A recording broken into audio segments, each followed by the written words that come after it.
아멘. 오늘은 십자가와 악에 대한 우리의 태도, 이런 제목으로 말씀드립니다. 여기 악에 대한 우리의 태도라 그랬는데 부제로 제목을 하나 더 붙인, 하나라기보다 같은 의미지만 다른 제목을 붙인다면 십자가와 원수 사랑 또는 악에 대한 우리의 태도, 이런 제목으로 오늘 말씀을 드립니다. 하나님의 자비하심이 가장 밝게 빛나는 십자가는 우리의 행동에 어떤 영향을 미치고 있습니까? 십자가 하면은 하나님의 사랑이 투영되어 나타나고 있는 그런 장소입니다. 그리스도인들은 우리를 핍박하는 사람들과 원수들에게 어떻게 반응해야 할까요? 즉 악에 대한 그리스도인들의 태도는 어떠해야 하는가, 우리가 이렇게 질문을 하고 우리 자신들에게 살피며 나아가십시다. 악에 대한 우리 그리스도인들의 태도는 어떠해야 할까? 제가 여기다 4가지로 지금 기록을 해놨는데, 그 첫째는 악을 미워해야 한다 하는 것입니다. 원수는 사랑하라고 해놓고 악에 대해서는 미워하라 하는 것이 오늘 9절의 말씀입니다. 사랑에는 거짓이 없나니 악을 미워하고 그랬어요. 자, 사랑과 미움은 상호 배타적인데 사랑에 거짓이 없으려면 악은 미워해야 한다는 것입니다. 악을 눈 감아주거나 사랑하라고 그랬어. 그러니까 악을 눈 감아주고 또 다 이렇게 받아줘야 돼. 그게 아니라는 것입니다. 사랑이라고 하는 성격은 우리가 고린도전서 13장에서 익히 잘 알고 있습니다. 고린도전서 13장 4절 이하에 보면 사랑은 오래 참고 온유하며 무례히 행치 아니하며 불의를 보고 기뻐하지 아니하며 이런 식으로 나아갑니다. 그래서 사랑이라고 하는 그 속성에는 거짓, 악을 타협하고 섞일 수가 없는 것이 사랑의 성격이다, 특성이다, 그렇게 말할 수 있어요. 사랑은 다른 사람의 최고 유익을 추구하기 때문에 따라서 그것을 망치는 악을 미워해야 한다 그 말입니다. 사랑해야 한다고 했잖아. 그러니까 잘못했어도 다 받아줘야 되고 다 용서해야 돼. 예, 용서는 해야 하는데 악을 용서한다는 말이 아닙니다. 이 말을 잘 이해해야 됩니다. 그래서 저 어렸을 때 그 법창야화라는 것이 그 라디오에 방송되어졌습니다. 아주 오랫동안 했던 것 같아요. 해질무렵이면 그때 당시에는 TV가 참 귀하던 시절이었습니다. 아마 저 고등학생 때나 더 어렸을 때 그런 게 있었던 것 같습니다. 법창야화 그래가지고 그 범죄한 사람들에 대해서 살인자들 주로 그런 이야기니까 참 막 귀를 기울이고 들었어요. 그러면서 꼭 하는 말이 죄는 미워해도 죄는 미워하지 말아야 한다, 이런 말을 꼭 하셨어요. 이 얘기를 들어보면 저런 악한 놈, 그냥 찢어 죽일 놈 막 그러면서 화가 날든지 모르지만은 반드시 법창야를 했던 그 사회자라고 할까요? 그분이 꼭 끝에서 그런 말을 했던 것이 기억이 납니다. 자, 우리는 하나님이 사랑이시라. 하나님의 대명사가 사랑이에요. 사랑 그 자체예요. 그런데 그 사랑을 가리켜 거룩한 사랑이라고 말합니다. 이 세상에서 말하는 그 사랑 정도가 아니라 사랑의 원천이 되신 분이 우리 하나님이신데, 하나님이 악을 그냥 타협하고 용납하고 그런 사랑이다 그러면은 그건 태폐적인 사랑이에요. 사창가에 있는, 물론 여자만 꼭 사창가의 여사에는 있는 건 아니지만 사창가의 여자들이 막 그 웃으면서 사랑을 한다 그러고 막 합니다. 그게 진실한 사랑입니까? 아니지요?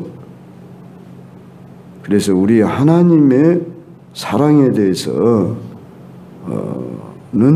악을 미워하는 것이 사랑의 속성 안에 들어가 있어야 한다. 따라서 우리도 역시 악을 미워해야 한다. 그러면 악에 대한 태도를 어떻게 해야 될 건가 했을 때 17절과 19절에 여러분 이 짧은 이 지면에다 제가 다 쓸 수가 없기 때문에 9절만 적었기 때문에 여러분들이 참고를 하셔야 됩니다. 자, 17절을 봅시다. 아무에게도 악을 악으로 갚지 말고 모든 사람 앞에서 선한 일을 도모하라. 또 19절에 너희가 친히 원수를 갚지 말고 그랬습니다. 베드로전서 2장 23절을 제가 이렇게 찾아보니까 욕을 당하시되 맞대어 욕하지 아니하시고 고난을 당하시되 위협하지 아니하시고 오직 공의로 심판하시는 이에게 부탁하시며, 우리 예수님이 십자가 지기까지 얼마나 많은 멸시와 천대와 모욕을 당했습니까? 십자가에 매달려 있는 동안에도 막 예수님을 향해서 욕을 하고 심지어 좌우평 강도까지도 같이 지금 십자가에 매달려 있는 처지에 있는 사람들이 서로 위로하고 격려해도 부족할세. 야, 너는 남은 구원했으면서도 왜 네 자신은 구원하지 못하냐? 한번 너도 구원해보고 우리도 좀 구원해봐라. 같이 지금 십자가에 못 박혀서 피를 뚝뚝 떨어뜨리며 고통을 받아 죽음으로 가고 있는 순간에도 예수님을 욕하는 모습이, 이야, 우리 인간들의 죄의 모습이구나. 그 모습이 다른 사람의 모습이 아니라 우리가 예수님의 사랑을 알지 못할 때의 우리의 모습이나. 사람은 이토록 잔인해요. 죽음의 순간까지도 악을 바락바락 쓰고 욕하고 저주하는 이런 모습이 십자가의 강도들의 모습을 우리는 통해서 그 존재가 다른 사람이 아닌 내 속에도 얼마든지 있을 수 있는 성향이구나, 이걸 발견하면서, 그런데 예수님은 아무 대꾸를 하지 않으셨지 않아요?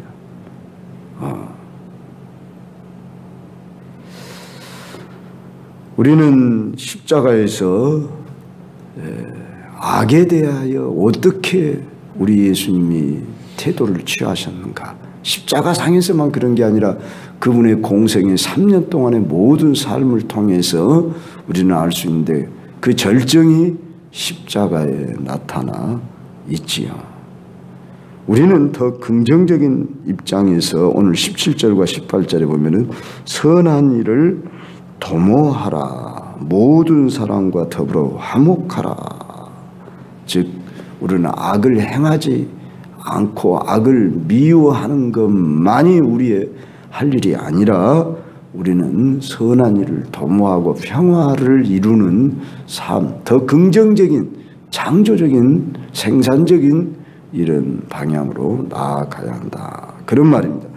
세 번째로 우리가 생각해 볼 것은 악을 이겨야 한다는 것입니다. 21절에 악에게 지지 말고 선으로 악을 이겨라 그랬습니다. 그러니까 우리는 악을 미워하는 수준에만 나아가면 안 되고 악을 이기는 수준도 나아가야 한다는 것입니다. 예수님의 새로운 공동체, 우리는 새로운 공동체입니다. 십자가의 공동체라고 그랬죠. 우리는 저주는 축복으로, 원하는 기도로, 복수는 섬김으로 대체해야 할 이유가 있습니다. 누가복음 6장 27절로 28절을 보니까 너희는 원수를 사랑하며 너희를 미워하는 자를 선대하며 너희를 저주하는 자를 위하여 축복하며 너희를 모욕하는 자를 위하여 기도하라. 이런 말씀을 들으면 너무나 이 세상 질서와 안 맞는 이야기 같지요? 왜 그렇게 해야 하냐고 우리가 반하는 경향이 있는데 왜 그래야 합니까? 우리는 십자가의 사랑을 받은 사람이기 때문에 그렇습니다.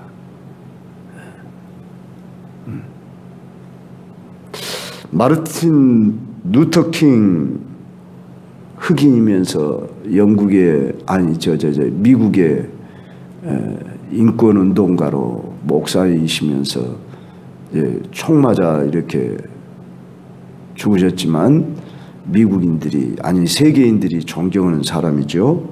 그분에 의하면은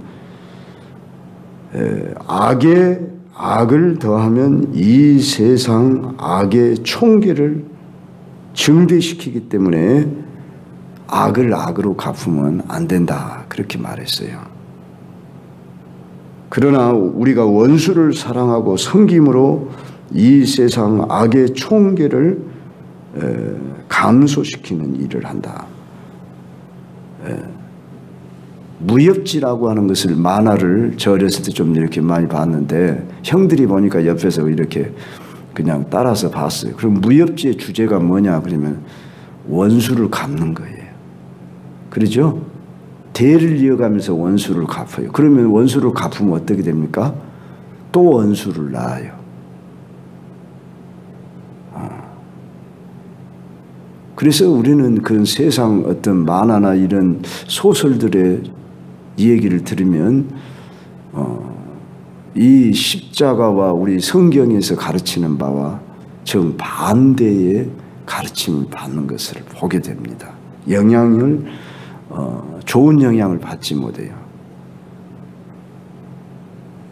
우리는 선으로 악을 이겨라. 이게 지는 것 같지만은 결국은 이기는 것이다 하는 것이 십자가의 사랑을 통해 우리에게 가르쳐 주고 있습니다.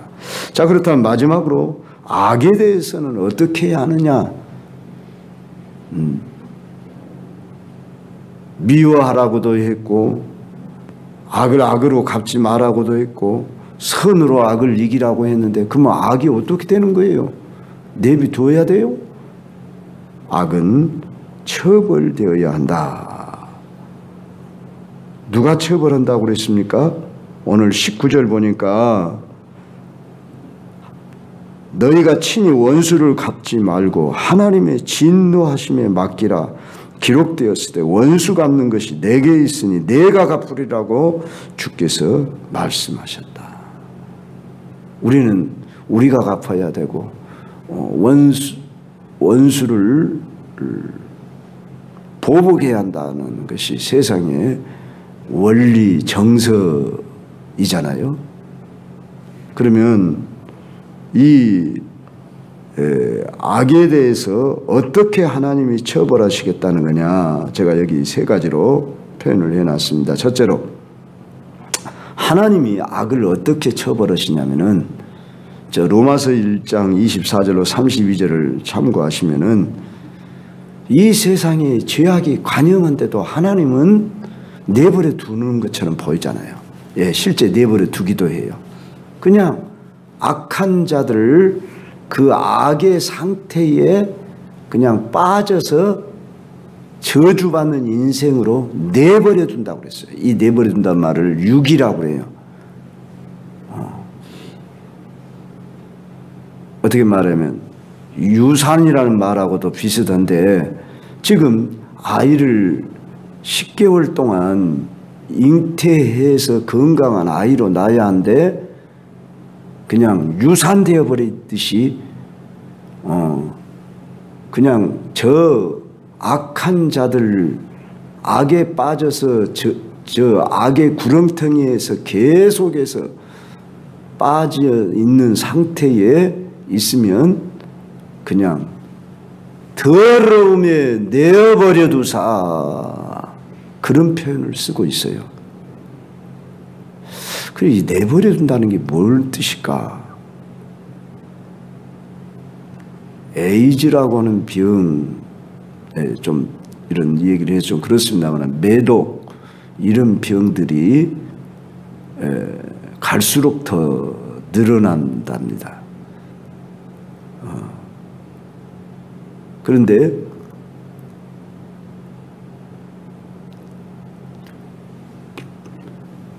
그 동성애에 빠진 자들이 에이즈에 대부분 걸립니다. 그런데 이건 하나님의 창조의 질서를 거스리고 하나님이 심판하시는 죄입니다. 그런데 오늘 현대인들이 그것을 좋아하고 심지어 제가 뭘 보다가 보았는데 요사이 중고등학생들한테 설문조사를 했는데 동성애에 대해서 어떤 생각을 갖느냐 그러니까 52%가 좋다고 말했어요. 나는 모르겠다 하는 숫자도 20 몇 프로고 싫다는 숫자는 겨우 20 몇 프로밖에 안 됐어요. 지금 이런 사회 속에 우리가 살고 있다. 아니 지금 10대 청소년들이 동성애에 대해서 남자가 남자로 더불어 여자가 여자로 더불어 이렇게 물론 아직 그 말이 무슨 뜻인지 충분히 이해를 못하고 그렇게 말하는 애들도 있을 줄 압니다만 여하간에 52%가 그것이 나는 찬성이다. 이렇게 말하고 있다는 것을 알아야 합니다. 이만큼 우리 한국 사회도 물들었구나. 안방에까지 저는 거의 연속극으로 안 보기 때문에 모르겠습니다. 연속극 중에도 그런 내용들이 많이 방영되고 있다고 그러죠. 그래서 이런 더러운 정욕에 빠진 사람들을 하나님이 오늘날도 심판하고 계시는데 그런 질병을 통해서 왜 이만큼 의학 발달했으면 그 병을 고칠 수 있도록 해줘야 하지 않겠어요? 근데 지금도 그 병을 못 고쳐요. 나라에서 엄청난 자본을 투자하면서 그들을 관리한답니다. 우리들의 세금을 통해서. 참 어떻게 말해야 표현해야 할지 모를 정도로 그래서 우상 숭배하고 정욕에 빠져 죄악의 구렁텅이에 빠진 자들을 상실한 마음대로 내버려 두었다. 우리가 자식들을 키우면서 말을 잘 안 들으면 어떤 표현을 써요? 네 알아서 해. 그 말은 정말 알아서 하라게 그런 말이 아니잖아요. 얼마나 화가 나면 네 알아서 해 내버려 둔다는 이 표현이 좋은 게 아니죠. 하나님도 그냥 싫어서 그냥 방치해두거든. 내가 그래서 살인 강도짓을 하고 또 음란한 죄악에 빠져들어가는 이 세상 속에 살아가는 이 세상을 하나님은 마치 간섭도 안 하고 심판도 안 하고 계시는 것 같지만은 죄악에 빠진 자들을 그냥 내버려 두고 물론 길이 참으시는 중에 계시면서 회개하고 돌아오기를 원하고 있지만 많은 경우에 그냥 내버려 둔 상태다. 그것을 알아야 합니다. 그렇지만 하나님께서 국가마다 이제 그 법을 주어가지고 그 죄가 더 이상 창궐하지 못하도록 막는 역할을 하도록 했습니다. 그래서 로마서 13장 4절을 보면은 그는 하나님의 사역자가 되어 네게 선을 베푸는 자니라. 그러나 네가 악을 행하거든 두려워하라. 그가 공연히 칼을 가지지 아니하였으니 곧 하나님의 사역자가 되어 악을 행하는 자에게 진노하심을 따라 보응하는 자니라. 그러니까 국가 정부 권세자들에게 칼을 주었다 그 말이에요. 법이라는 권세를 그들에게 주어가지고 악을 행하는 것을 막도록 했다 그 말입니다. 국가의 역할이 그런 역할입니다. 그러나 결국은 누가 심판하셔요?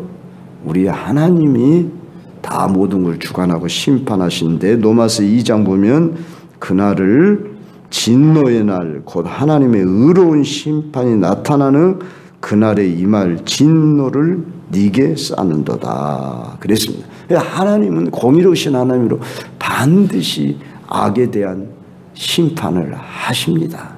단지 우리가 살고 있는 이 세상 가운데 당장 처벌을 안 하는 것처럼 보일 뿐이지요. 이제 결론으로 그럼 우리가 살고 있는 이 세상에 특히 우리는 그리스도인으로서 두 기관이 양립하는 것을 우리는 압니다. 교회와 국가입니다. 하나님은 교회와 국가에 서로 다른 책임을 주셨습니다. 그리스도인은 교회의 구성원이면서 동시에 국가의 시민입니다.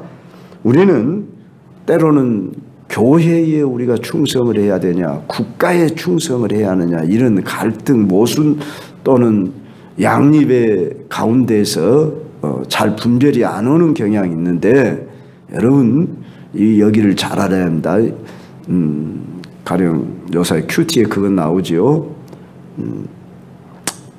세금을 내야 하냐 말아야 하느냐 그러면서 그러기 전에 이 동전이 누구의 형사 그 동전을 가져왔어요. 그래가지고 이 세금을 우리 예수님에게 물었어요. 내야 하냐 말아야 하냐 그랬을 때 예수님이 가이사의 것은 가이사에게 하나님의 것은 하나님에게 그렇게 말씀을 하셨어요. 당시 세금은 로마 정부에다 바치는 것이기 때문에 이 이스라엘 민족들이 볼 때는 매국노라고 그렇게 생각했어요. 그래서 세리를 그렇게 미워한 것이에요. 지금 일제시대에 우리 한국 사람들이 한국 사람의 돈을 걷어가지고 저 일본 사람들한테 바치니까 저놈들은 아주 매국노들 이렇게 보는 식으로 봤을 때 우리 예수님은 그 로마 정부에게다가 세금 바치는 것도 국민으로서 마땅히 해야 할 일이다. 그러나 하나님의 것은 하나님에게 바쳐야지 하나님 것을 나는 나라한테 바치니까 근다든지 나라 것을 바치지 않으면서 하나님 앞에 이렇게 하면 안 된다 그 말이죠. 그러니까 우리는 나라 시민으로서 시민의 도리를 다 하되 우리는 먼저 하나님 앞에 하나님의 것으로 구별할 줄 아는 이런 삶을 살아야 한다. 그래서 우리는 하나님의 말씀의 원리, 윤리를 지키면서 하나님 앞에 순종해야 해요. 가령 주일날 나라에서 무엇을 한다. 그러면 어떻게 해야 합니까? 그랬을 때 우리는 주일을 거룩히 지키고 이 교회 나가는 것이 더 큰 일이기 때문에 우리는 거기에 순복할 수가 없습니다. 제가 숭일고등학교 이 말만 하고 마치기 시간이 많이 갔습니다만은 숭일고등학교를 나오게 됐는데 그것이 하나님의 은혜라고 저는 생각합니다. 가령 다른 일반 고등학교에서는 주일날 학교를 나오라고 하는 경향이 종종 있을 수 있습니다. 저 모교회에 김장만 장로님이라고 하는 분이 계신데 그분이 은퇴하셨어요. 지금은 저 광주 성덕교회 그 원로 장로시고, 근데 그분이 조선대학교 국문학과를 나왔는데 그분이 ROTC였습니다. ROTC로서 주일날 그 훈련을 나오라고 그랬습니다. 그런데 이 사람이 청년 시절 때 나는 주의를 지켜야 하기 때문에 ROTC는 군대나 다름없어요. 그때 당시는. 그런데 나는 결코 갈 수 없다. 그러고 안 갔어요. 그 다음날 너 왜 어제 결석했어? 저는 교회 가서 못 왔습니다. 빠따를 맞았는데 피가 멍이 들도록 이 그분의 간증의 이야기예요. 이 옷이 그냥 이 엉덩이에 다 달라붙어가 피에 완전 쪄들려갖고 걷도 못할 정도로 얻어맞았대요. 뿌옇뿌옇 걷지 못할 정도. 주변의 친구들이 비웃더래요. 야, 이 자식아, 내 주먹이나 믿어라, 자식아. 그러면서 그렇게 비웃고 조롱을 했다. 그런데 그 중에 목사님이 되신 분이 계셔. 심지어 내가 밝힐까요, 말까요? 어떤 분이 계시냐면 신학교 어떤 분이 되신 분도 계셔. 그래서 그 중에 목사님들이 둘이나 나왔어요. 한 분은 의사이면서 목사이신 분도, 치과 의사이시면서 목사이신 분이 한 분 있고, 한 분은 심지어 신학교 자, 하나님이 참 바꾸시는데 이렇게 놀라우게 하나님이 그때는 그들이 모욕하고 비난을 했지만, 자, 그래서 우리는 이 하나님의 법이 더 우선이다. 이걸 알고 국가가 요구하는 것이 우리는 우선이 아니에요. 그러니 우리는 국가가 요구하는 것이 하나님의 법이 합당하면 우리는 그걸 지켜야 합니다. 그러나 국가가 요구하는 것이 옳지 않으면, 저 역시 그래서 때문에 주일 지키는 것을 생명같이 여기고 지금까지 거의, 물론 제가 완벽한 수준은 아닙니다. 다 옳았다는 것도 아닙니다. 그러지만은 가급적이면 주의 말씀대로 순종하려고 지금까지 애써오는 중에 살아왔습니다. 그래서 여러분들이 너무나 고리타분하고 너무나 무식한 그런 방식이다 그렇게 생각하는지 모르지만, 여러분 각자가 선택을 하시되 하나님의 말씀 앞에서 나는 이것이 내 생명이다 이렇게 여겨지면 우리는 하나님의 말씀 앞에 순복해야 하는 것입니다. 기도하겠습니다. 다 같이 하나님의 질서 원리가 무엇인지, 십자가의 사랑이 무엇인지 하나님 배웠습니다. 알았습니다. 오늘 또 악에 대하여 우리는 어떤 태도를 취하며 나아가야 할지 깨달았습니다. 주여 감사합니다.